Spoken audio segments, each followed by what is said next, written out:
fruitful. For that, let's turn over to Ambassador Yusuf Maitama Sule to give us an insight into who the man Sardauna was.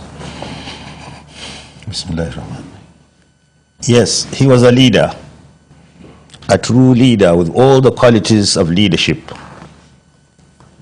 A true leader who led by example.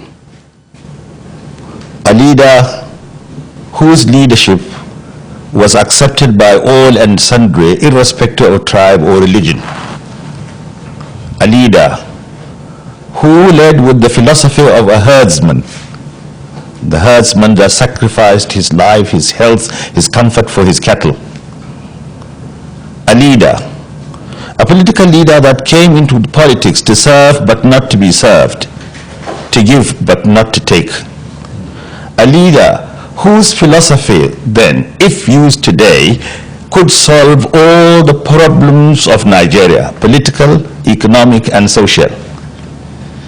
He was a leader whose leadership cut across tribal, religious, and cultural boundaries. A true leader who led by example. A leader who believed in division of responsibility. He believed that some people are destined to be rulers, some are destined to be workers, some are destined to be this or that, and each has to keep to his own sphere of responsibility. He used to tell us in those days, and that was what made him great, that you cannot do two things at the same time. Any of my ministers that wants to go into business should resign his appointment. I will encourage him. But you cannot do two things at the same time. You cannot be a minister and a businessman at the same time. That was Sardauna, a leader who studied the problems of his own people and worked to solve those problems. Yes, that was Sardauna. His greatest achievement is something that we should learn today. Sardauna, under his leadership, had all northern Nigeria, all the tribes of northern Nigeria united.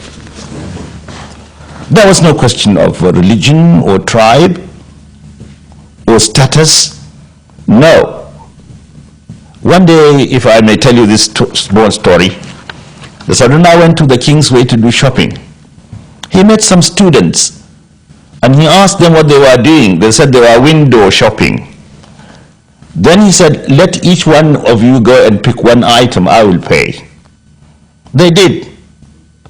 And he asked his servant to go and settle the bill. Unfortunately for him, the servant, he asked one of the boys, where do you come from? What tribe are you? When Sardauna heard this, he said, don't ever ask such questions. He is my son. It doesn't matter where he comes from. I am his father. If you ask such questions again, I will dismiss you. That was Sardauna. In those days, people in the north did not call themselves by the names of their tribes or religion. They were all Yang Ariwa, northerners. Right. That was the Sardauna. Right. A great leader. What happened along the lines? Today, are there cracks? Are there no cracks? How did the cracks come about? Could we sit back today and say the Ariwa that the Sardauna talked about is the Ariwa today? No. Today, we are no longer what we were. What is happening today is not in our character.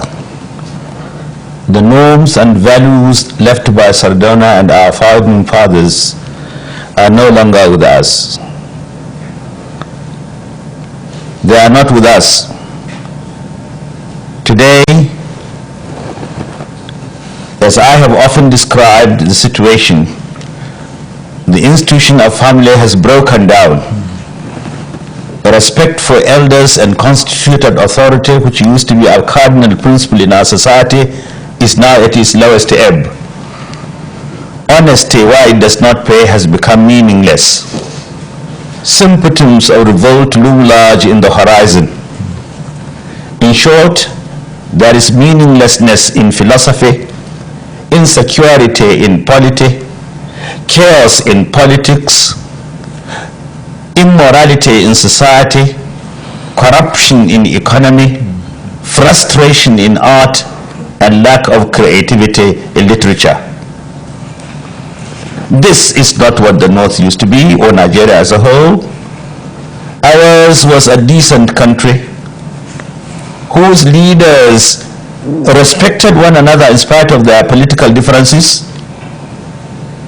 Ours was a society that was morally sound. It was a society in which all of us were our brother's keepers. It is not the same today. Perhaps some people say we have been brainwashed by our erstwhile colonial masters. It is true to a certain extent, but we are to a very large extent to blame, because we are masters of our fate. We should be captains of our soul. Today, as I have said, we are no longer ourselves. Our cultural values have been thrown overboard. If a people lose their culture, and Sardauna was a man of culture, and that was why he organized the annual cultural festival. It started from the north. Today we are trying to abandon our culture, and culture is the identity of the people. People often mistake culture as mere dancing and singing. It is much more than that. Culture is the customs and costumes, the characters and the characteristics, the manners and mannerisms, the philosophy and the ideology of our people. Culture is the totality of a people's experience. Culture is the way of life of the people. Sardauna in those days adhered to the culture of the people. We had an identity. We had respect for one another. Our society was morally sound. There was little corruption, and so on and so forth. However, in spite of the ugly picture I have painted, I believe we can still get out of the woods. I am not a pessimist, I'm an optimist. I believe that if we can revive the glory of the past by reminding us of the good achievements, the success of the Sardauna and his like. If we recall what the Sardauna did and emulate his example, we can certainly revive the glory of the past. Right. I'm glad to say, under the present political dispensation, with some of the leaders determined to revive that glory, I am beginning to see a light at the end of the tunnel. I do hope the struggle will continue.